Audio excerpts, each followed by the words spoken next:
When I was younger, I got fuck tons of acne on my face. My face literally hurt all the time. I've been to a dermatologist, I've got some acne medicine, I got skincare routine because it's from the dirt and the sebum. Nothing worked. Literally barely even any difference, little to no improvement. Then I tried some healthy diets full of fiber, like just clean diets like oats with yogurt and some fruits type shit. So basically the diet with no processed foods. Still minor improvement. So what I did to clear up my face, literally look how clear my face is.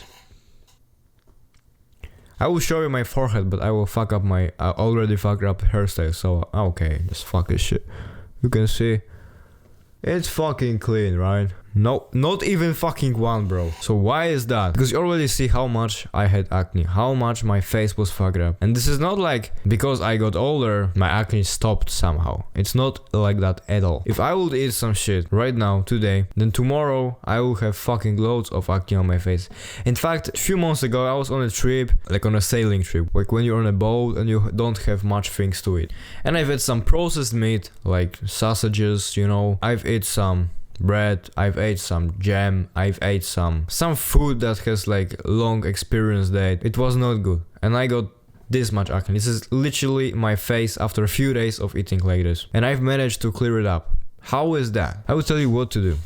Basically what you need to do is eat meat, red meat from ruminant animals that have multi-chambered stomachs. I will explain to you later why. Eggs, although some people may be allergic to eggs because they have histamine, and histamine is an allergen. Most people won't be allergic to it. And raw dairy, but dairy can cause some acne for some people if you have leaky gut. I have, for example, leaky gut, but it doesn't hurt me that bad. And it's important to eat it raw because pasteurized dairy is just fucking bullshit. You will get much more acne from it because it has way higher probability chance of having beta-casein A1, which is more inflammatory version of casein protein, which is a mutation from the cows that got domesticated from the agricultural revolution. But this is like, and of course it is pasteurized, and those cows that they milk them are packed with hormones to produce as much milk as possible. So this is like the main reason for that. Sorry for my not deep voice today because I was using my voice today a lot, so it will be like a little bit higher, maybe sounds different, but sounds weird, but you have to get through it. Of course, salt, when you're in the low carbohydrate state, you have low insulin levels. And insulin keeps sodium, helps you to keep sodium in your kidneys. So when you get lower insulin levels, especially at first when you're just going into the ketosis state, your body will deplete itself from sodium. Like the kidneys will put more sodium into the urine and you will get more dehydration, so you might feel a little bit bad if you will not use enough salt and potassium, because potassium is also important.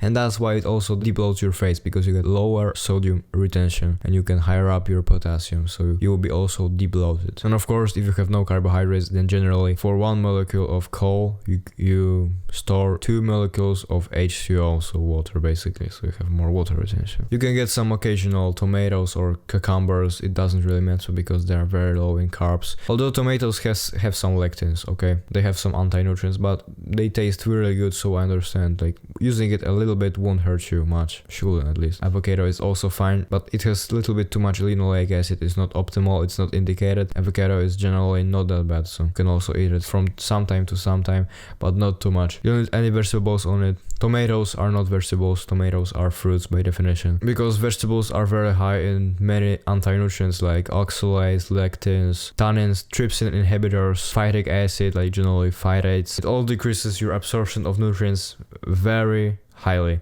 It's not that absorption only from those vegetables, it affects all of the digestion. So if you eat a steak and with the steak you eat some spinach and maybe bread and some nuts, you have some phytic acid in your body while it's digesting the steak, and the zinc from the steak, magnesium from the steak, calcium from the steak will be decreased, absorption will be decreased, and with the zinc is like the most difference. There was actually a study, I will show you the graph on the video. They got some people, they told them to eat oysters or something to increase their plasma zinc levels in their blood, and also in the control group they told them to not eat anything with it, and with the experiment group they told them to eat it with something containing phytic acid, and the results are pretty significant.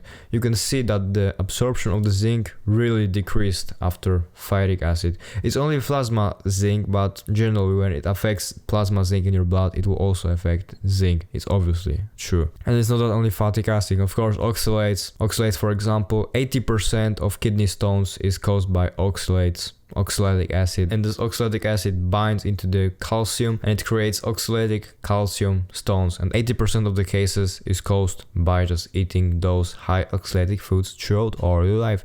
And that's why they show up like when you're 40, when you're 50, 60, maybe 30 even, but when you're older, because it has to accumulate and it's not harmless. It's not like so small that it won't hurt you. It will fucking hurt you, but later in your life. And right now you will feel some effects from it, like from maybe allergic reactions, something, because these are not foods that we were meant to eat. We're meant to eat mostly meat throughout our development. We literally have small appendix, which suggest us that maybe we were herbivores before, so we ate more plants, or maybe mostly plants, but then like things changed and we ate mostly meat. We are hunter-gatherers. This is like an undeniable fact. Of course, we also ate something with fiber when we were very hungry and we had no normal food that we wanted, but our favorite food, meat has all the nutrients we need, maybe except for the folic acid, which we have to eat from eggs, but eggs are also healthy and eggs are also thing you have to eat. And when you're reducing it, you are not eating polysaccharides, which are inflaming you, because when you store water on your skin, when you have high carbohydrate intake, and it's not that only keto, because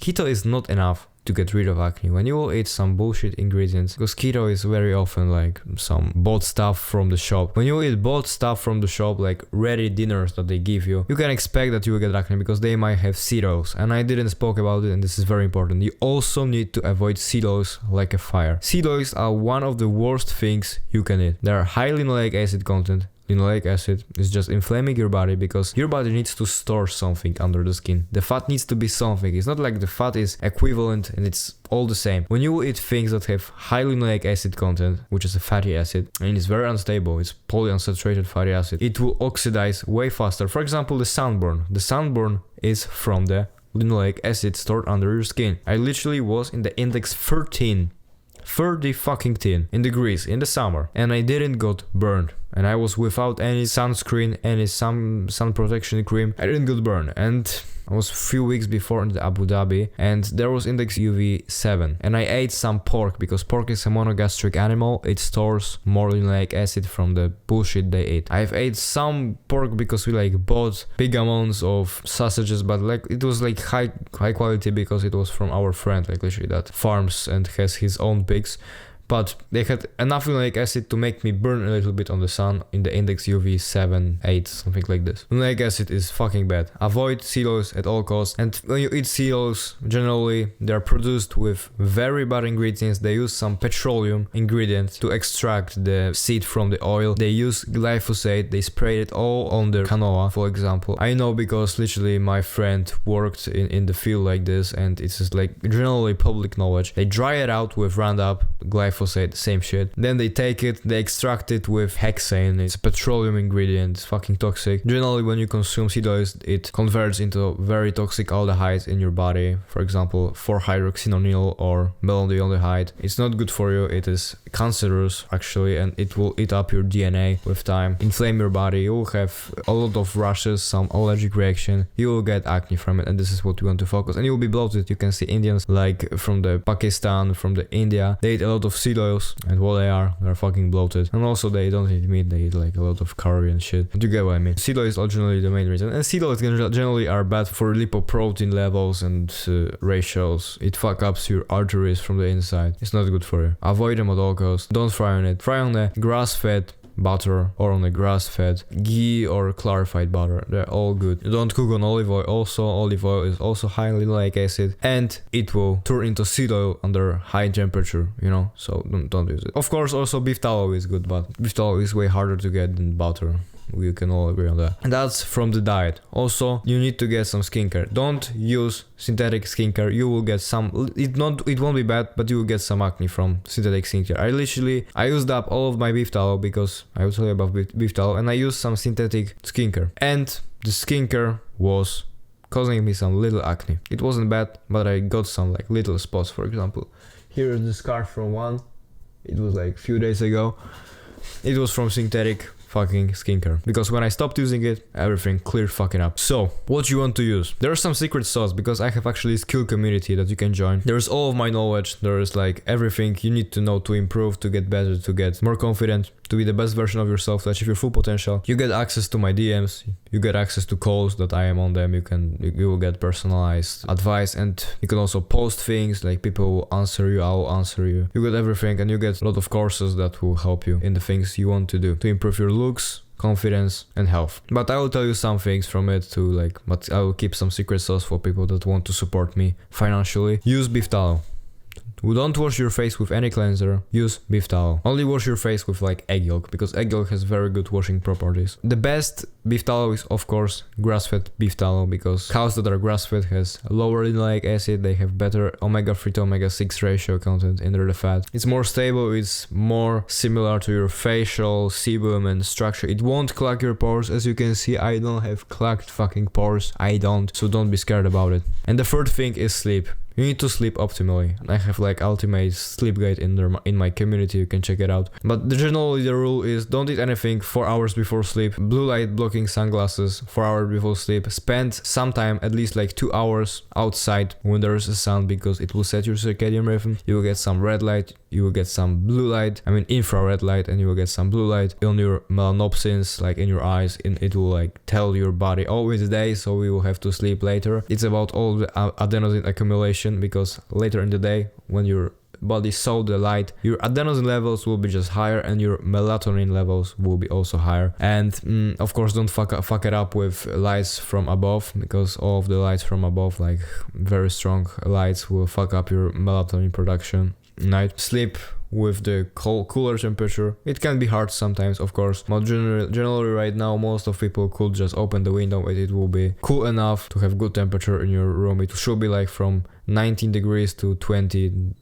It's better to don't have higher temperature. And that's it, to have good sleep, literally. It's the best to wake up naturally, but we cannot always do it. I don't do it always. And get some activity like gym or something throughout the day, run, because it will also help you fall asleep and your sleep will be deeper and better, because your cardiovascular health will be better. And that's basically it. You need good sleep because it will reduce your oxidative stress, it will debloat your face, you won't store so much water because you won't be in the fight or flight mode, you'll be more relaxed, you will have lower cortisol. This is about the fight or flight mode, because high cortisol is like a fight or flight mode for your body. And you will be generally feel better, you'll be like more conscious, obviously, and your skin will look way better, you won't have random breakouts. It's all the things you need to do to have clear skin. Like debloating is the second thing, but of course if you have low carbohydrate intake, you also debloat. You have to also remember that your meat shouldn't be well done, it should be like rarely cooked or raw if it's like very good and high quality. But don't eat like random meat raw, you can get some disease. Cook it from the outside, because some people touch it, you don't know who the fuck touched this meat. Just sear it from the outside for like 1 minute and 1 minute on the other side if it's steak, and leave it rare in the inside, because you have all of the water soluble vitamins that you need: carnosine, L-carnitine, creatine, B12, B6, vitamin C of course also is in meat but in lower amounts. And that's it basically. That's all the things you need to